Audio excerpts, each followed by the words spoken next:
Olá, meu irmão, minha irmã, eu sou Ivan Moraes, moro no Distrito Federal, sou casado, tenho 4 filhos, participo da Renovação Carismática Católica há 25 anos.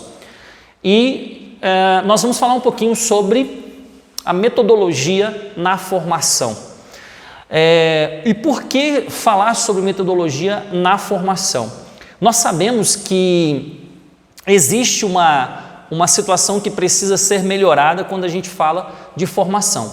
Ensinar alguém é um processo de evolução, onde a gente vai tentando adaptar realmente, assim como diz o Catecismo da Igreja, lá no número 25, nós temos que adaptar as nossas palavras à inteligência dos ouvintes.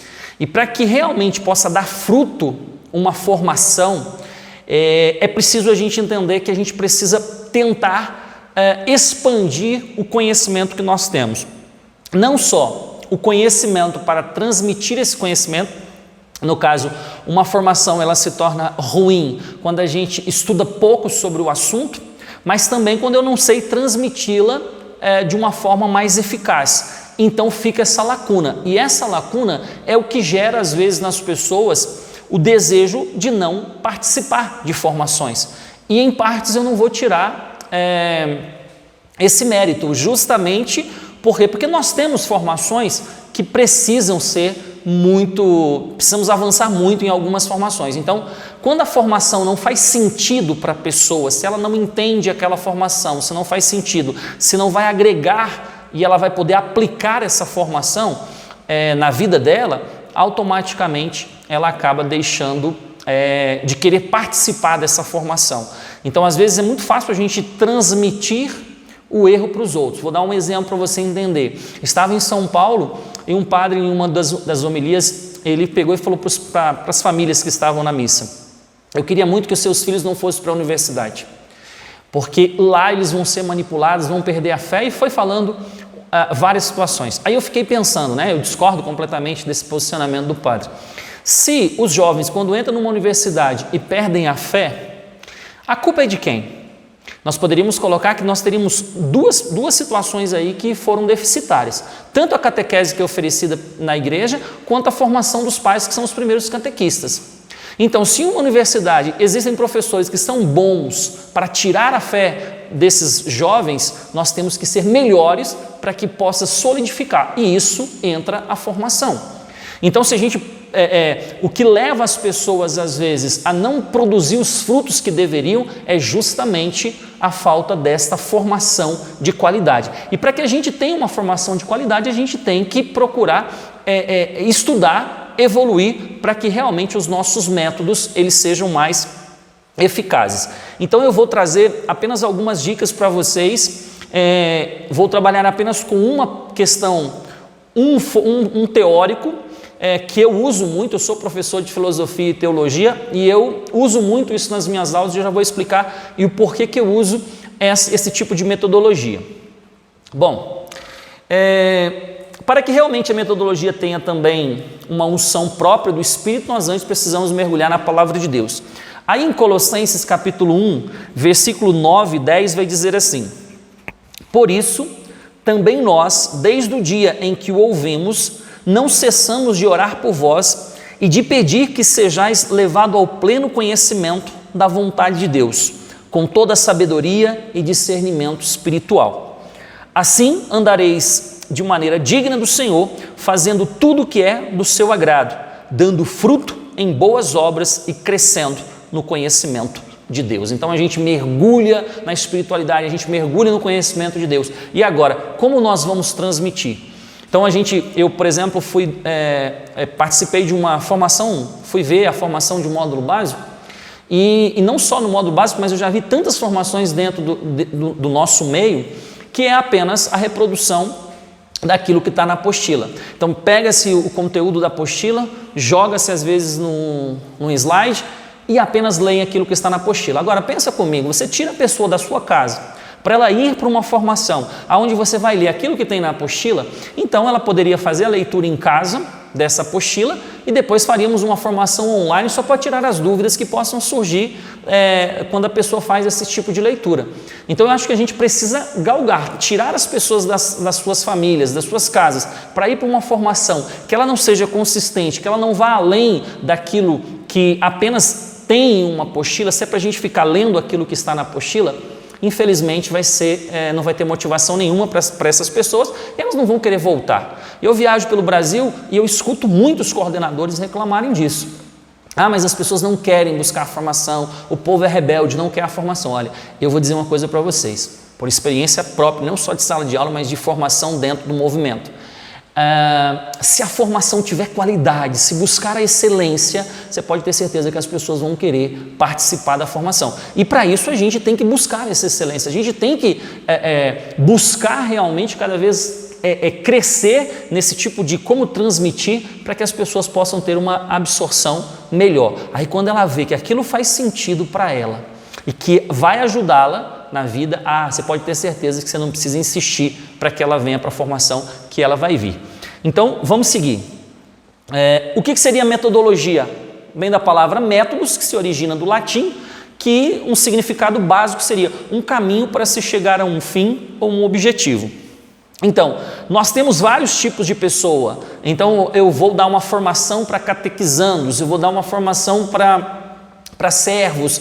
Qual é o nível de escolaridade que nós temos ali? Qual o caminho que eu vou usar nessa formação para que ela possa atingir o objetivo? E às vezes a gente vai ter que mudar esse caminho, porque o próprio catecismo, nesse mesmo parágrafo que eu disse para vocês, não tem como a gente ensinar igual todo mundo, porque as pessoas às vezes absorvem de forma diferente. Então esse é um desafio para nós. Muito bem. E aí, a gente poderia colocar aqui 2 tipos de método. Isso aqui é bem interessante. Que seria o quê? A metodologia bem aplicada traz um significado muito grande para os conteúdos. Então é aquele tipo de formador que ele às vezes já dominou o conteúdo, mas ele não sabe transmitir. Existem muitos professores que têm muito conhecimento, mas transmite da forma talvez não tão eficaz, e é por isso que não gera interesse das pessoas em buscar essa formação. Existem 2 métodos que nós poderíamos colocar dentro das metodologias. Um método ativo, que é o quê? Instigar, dar sabor, levar à ação. Veja, 3 situações no método ativo de formar alguém. Eu posso formar a pessoa instigando ela ao conhecimento, ao questionar, a dar sabor àquilo que ela está buscando e levá-la a uma ação. Esses 3 princípios fazem parte do método ativo. Já o método passivo, que é o que mais normalmente se usa, memorização e contemplação. O método passivo, você vai apenas transmitir aquele conteúdo para a pessoa memorizar e ficar contemplando e tal. Os 2 métodos a gente pode usar? Sim, só que qual que vai trazer mais efeito? Bom, segundo as pesquisas, nós temos uma memória de curta duração e de longa duração.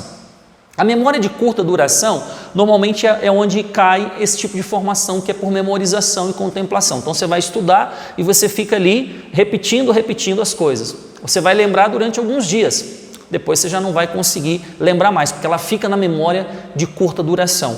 O que normalmente fica na memória de longa duração é quando você consegue dar sabor a essa formação, levar a pessoa a uma ação, e quando você consegue fazer com que a pessoa possa ser instigada diante dessa formação. Isso aqui é o que eu acho que a gente deveria usar mais, o método ativo e não o método passivo, porque vai trazer mais frutos esse método ativo. Explicar, construir e investigar. Bom, eu vou fazer algo mais rápido, até porque o tempo ele é curto, mas seria basicamente o seguinte: você já ouviu falar sobre andragogia? O que é andragogia? É a área da educação que se dedica a estudar sobre como o adulto aprende e quais as características da aprendizagem da pessoa na fase adulta. Então, nós temos hoje, o adulto ele tem uma forma de aprender hoje, que dependendo da idade, nós aprendemos apenas por memorização. Hoje já existe uma evolução dentro desse quesito, mas eu acho que é interessante a gente entender um pouquinho sobre qual seria as melhores ferramentas que nós temos para usar para a aprendizagem. Não só usar ferramentas que eu digo, um slide, um vídeo, tudo isso ajuda, mas a forma de transmitir o conteúdo é o que é o mais importante. Você pode trazer toda a forma, né, atrativa, um bom slide, um bom vídeo, mas se você, na transmissão desse conteúdo, você também não tiver uma boa metodologia, aí vai ficar deficitária a sua formação. Muito bem. E aí, se nós fôssemos trabalhar a questão, qual a diferença do método e da didática? O método, como o ensino será aplicado, não faz juízo de valor. A didática, para que ele será utilizado? Aí faz juízo de valor. Então são duas coisas que a gente precisa contemplar. Método é como o ensino será aplicado. Olha, eu vou usar esse caminho aqui. E aí eu não estou muito preocupado com qual é o público, se aquele caminho ele é o adequado ou não. Isso é método. Existem vários métodos. Eu escolho um método para esse caminho. A didática é o questionamento, ou seja, para que ele será utilizado? Aí ele já faz juízo de valor, já vai fazer as críticas. Olha, para esse público aqui, esse método não é eficaz. Por isso que, sabiamente, a igreja vai nos dizer, não tem como a gente formar igual as pessoas. Então, você vai dar uma formação, módulo básico, você vai dar uma formação, uma catequese, você vai dar uma formação sobre uma outra temática, um outro público, para jovens, para adultos. Opa, a didática, então, ela precisa ser pensada. Bom, esse caminho é o melhor caminho para esse público, então nós temos o método e a didática. Bom, e aí eu queria trazer um teórico da educação, entre tantos outros que temos, a gente pode ter poderia até dar uma formação que eu tenho aqui sobre todos os teóricos da educação, mas o que eu acho que é bem significativo e o que eu acho que pode trazer luz na prática, que eu já vou explicar para vocês como vocês iriam aplicar isso na prática, seria Ausubel. Esse formador, esse teórico da educação, para ele, a aprendizagem é um processo que envolve a interação da nova informação abordada com a estrutura cognitiva do aluno. Então, você vai dar uma formação para ele, eu tenho que partir, só vai haver aprendizagem significativa se houver uma interação do novo que você está trazendo para a pessoa com aquilo que ele já tinha na sua estrutura cognitiva. Seria basicamente o que a pessoa já sabe sobre aquilo. A partir daquilo que ela já sabe, você explora isso para que possa trazer um conteúdo novo. E é como se você fosse fazendo os links e vai ficar mais fácil para a pessoa memorizar a partir do momento que ela linka com aquilo que ela já sabia. Então ela tinha um conhecimento sobre aquela temática. Quando você vai evoluindo, você vai trazendo algo para acrescentar naquele conhecimento, ampliando o conhecimento dela, automaticamente ela vai lembrar com mais facilidade, talvez vai cair na memória de longa duração, porque vai passar a ter sentido para ela isso. Dessa forma, sempre deve-se considerar o conhecimento prévio que o indivíduo possui como ponto de partida para um novo conhecimento. Vou dar um exemplo.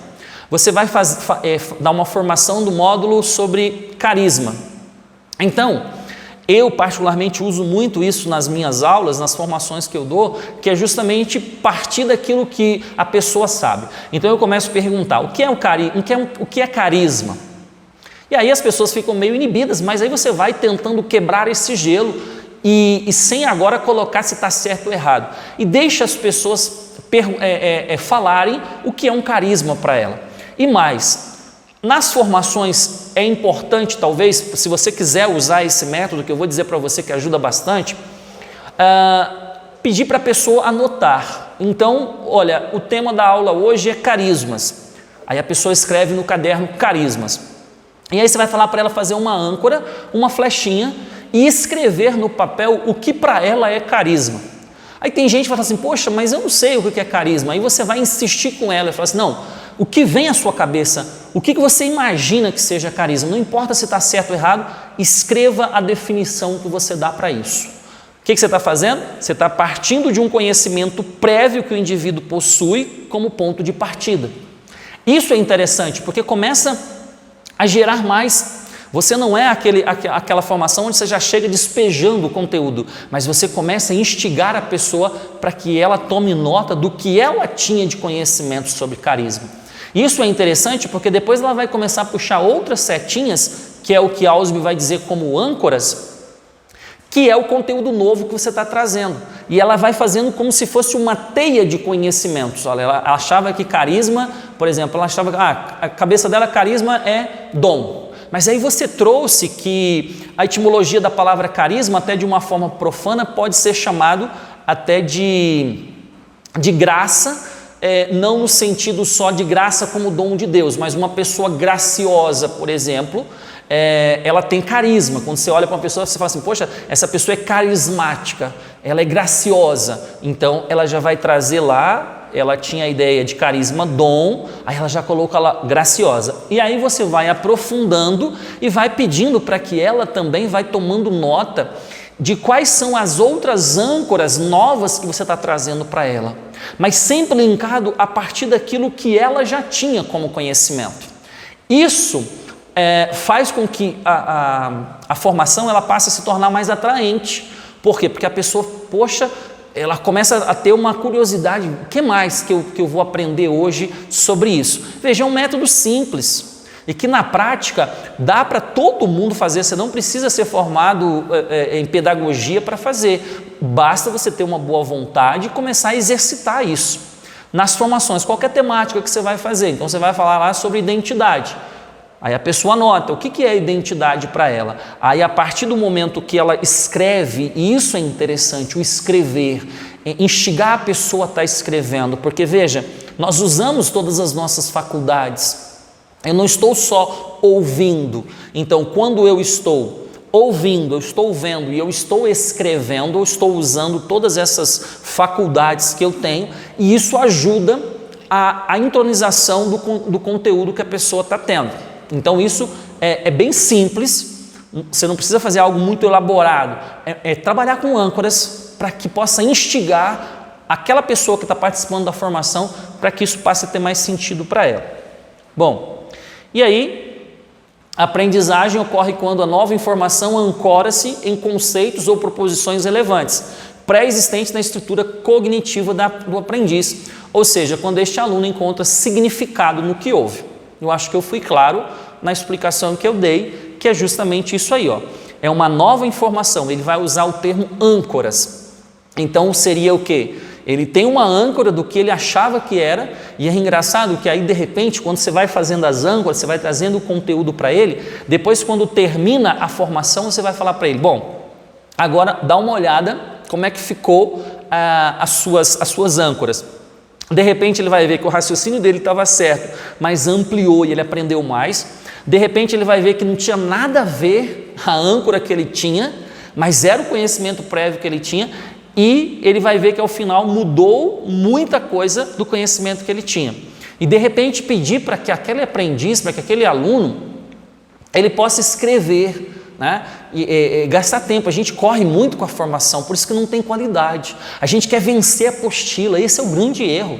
Nós queremos pegar um conteúdo e já ir passando rápido e termina, aí depois aí agora não tem outro conteúdo para dar. Por quê? Porque a gente correu com o conteúdo e não teve absorção. Apenas cumprir uma etapa para dizer que foi feito a formação, meu irmão, eu sou totalmente contra. Eu acho que a gente tem que buscar a formação gradativa, sequencial, mudou-se o formador, passa-se aquilo que já foi feito para que as pessoas possam dar continuidade. Mas essa formação, ela precisa usar-se dessa forma para que ela possa ser significativa. Fazer com calma, gastar tempo, não tem problema se a gente vai demorar muito para dar essa formação, mas que ela tenha qualidade. Terminou a aula sobre carisma ou sobre identidade, você pode passar como dever para a pessoa, olha, agora você vai fazer escrever o que você achou daquela aula, o que você aprendeu sobre carisma e tal, instigar a pessoa a esse conhecimento. Então, para isso você precisa dominar bem o conteúdo, ou seja, estudar não só a apostila, mas nós temos o magistério, nós temos a tradição, nós temos tantos meios para a gente melhorar o nosso conhecimento. E isso, e arrumando talvez uma didática ou uma metodologia, usando metodologias apropriadas e uma didática interessante. Eu gosto muito disso aqui. A aula passa a ser dialogal, a gente dá vazão para as pessoas estarem fazendo os questionamentos, e aí você tem que estar preparado para as respostas, porque quanto mais a gente abre para os questionamentos, a gente tem que ter a forma de respondê-lo, e ter a humildade de, quando questionado e não saber a resposta, ninguém é obrigado a saber tudo. Você pode falar, olha, eu não tenho essa resposta agora para você, mas eu vou estar pesquisando e vou trazer na próxima aula. Humildade, e não tem problema nenhum, ninguém sabe tudo. Estudou o conteúdo, tem uma metodologia boa, está usando uma didática, nós vamos estar buscando a excelência na formação, porque eu acho que esse é o caminho. A gente tem que fazer o melhor para Deus. Eu estou formando vidas, eu estou formando pessoas, e isso tem que ser bem feito. Eu tenho que amar o que eu estou fazendo, me apaixonar por aquilo que eu estou fazendo, porque isso vai fazer toda a diferença na qualidade da formação. Bom, eu acredito que deu para a gente entender basicamente as âncoras. Eu vou até passar essa parte aqui, que é basicamente uma fundamentação maior sobre essa questão de Ausubel, né? Mas eu acho que vocês conseguiram entender. Eu só estou passando, se vocês conseguirem colocar o básico ali, trabalhando dessa forma que eu fui colocando com vocês, veja, você é obrigado a fazer isso? Não, eu estou trazendo uma nova forma, talvez, para ampliar um pouquinho. Eu poderia até ter usado isso no começo da minha formação, pedindo para você escrever, olha, o que é metodologia? O que é didática? E começar a fazer as âncoras com vocês. Mas como o nosso tempo é só 30 minutos, então eu tenho que terminar com vocês. E eu queria terminar usando atitudes pedagógicas de Jesus, mestre para com os seus ouvintes.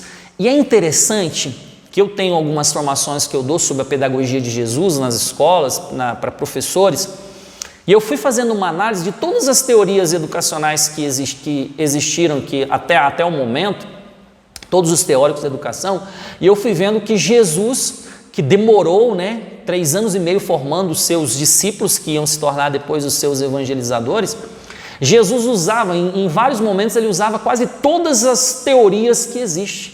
Ele é o mestre por excelência. E aí, quando eu passo isso nas escolas, eles falam, poxa, eu pego lá desde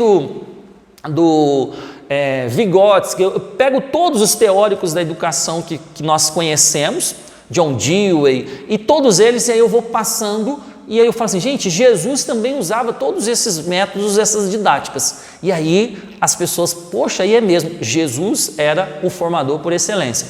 E eu procuro, usar o exemplo de Jesus. Então, por exemplo, em João 8,32, respeitava sua liberdade, Jesus os deixava livres para aceitar ou rejeitar o que ele dizia, propõe, mas não impõe. Então, o formador que quer impor as coisas, eu acho que a pessoa se fecha quando você chega como detentor do saber e quer impor aquilo para as pessoas. Está na apostila e acabou, não se discute. Gente, isso a pessoa bloqueia, ela se fecha e aí a coisa não caminha.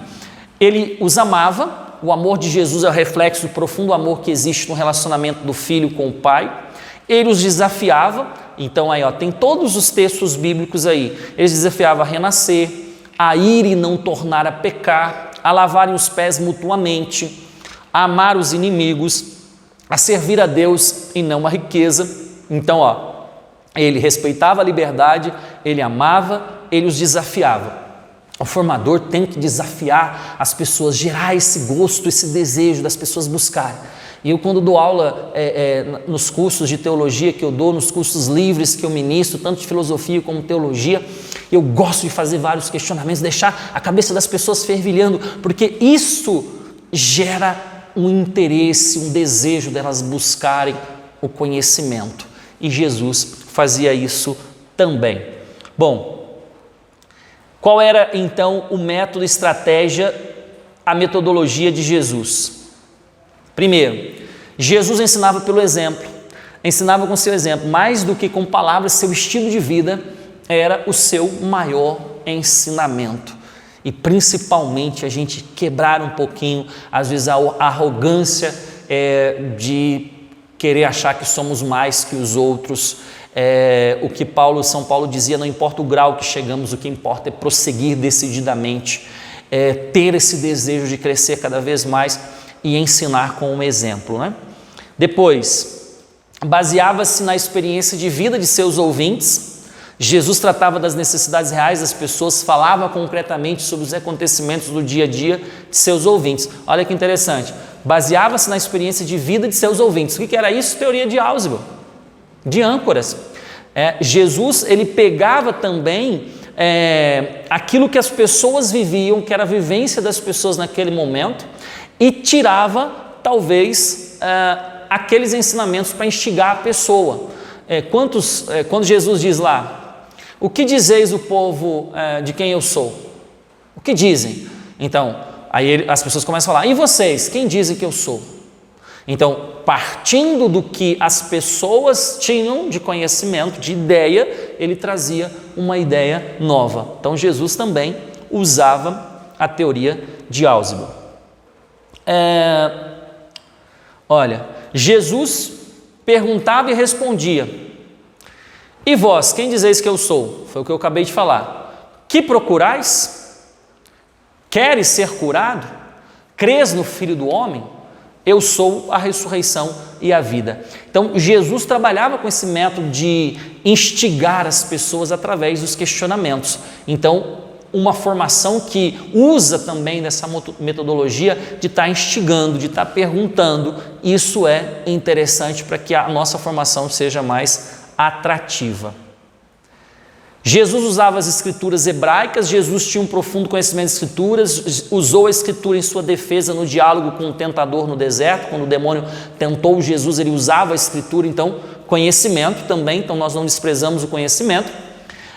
Na sinagoga de Nazaré proclamou seu projeto citando o profeta Isaías, ali ele narra, usando o profeta Isaías, que ele veio para curar, para libertar os oprimidos e por aí vai.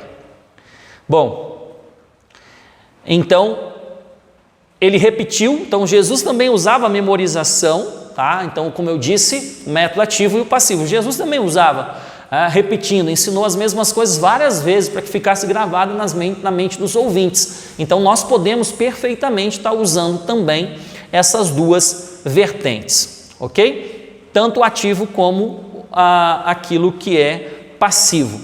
Exagerou nos contrastes, este era uma característica oriental para chamar a atenção sobre algum ponto, os dois devedores, o cisco no olho do irmão, a casa sobre a areia, sobre a rocha. Então tudo isso aqui, Jesus também usava o ensinar a partir dos contrastes.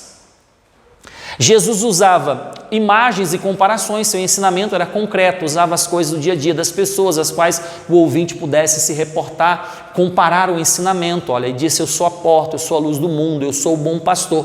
Isso é interessante, eu quebro muito a minha cabeça tentando criar práticas para depois do ensino teórico a gente passar as práticas, porque para mim formação que não é baseada em teoria e prática, ela não dá fruto. Então, é quebrar a cabeça mesmo, é ficar pensando, mas espera aí, que comparação, que imagem eu posso trazer? Então explorar mesmo essa questão das imagens, do visual, da pessoa escrever, isso tudo é extraordinário também. Jesus usava parábolas, Jesus usava ações simbólicas, né? Comparação, cada um tirava a sua conclusão. Então olha quanta riqueza, gente, é que não dá tempo para eu mostrar para vocês aqui onde estão todas as teorias pedagógicas, didáticas e metodológicas nos ensinamentos de Jesus, quando a gente costuma usar. Jesus usava a ação simbólica da inversão, mestre, servidor e por aí vai. Era muito farta o tipo de Exemplo, Jesus tinha preferência pelos discípulos, né? Priorizava o atendimento e ensinamento dos discípulos, ensinou a orar, a ser mais íntimo, explicava todas as coisas de maneira que entendessem. Então, Jesus gastou tempo formando pessoas. Bom, eu espero que tenha clareado alguma coisa, que talvez gerou um pouquinho esse sabor para que você possa investigar cada vez mais que metodologia usar e qual a melhor forma da gente buscar a excelência na nossa formação.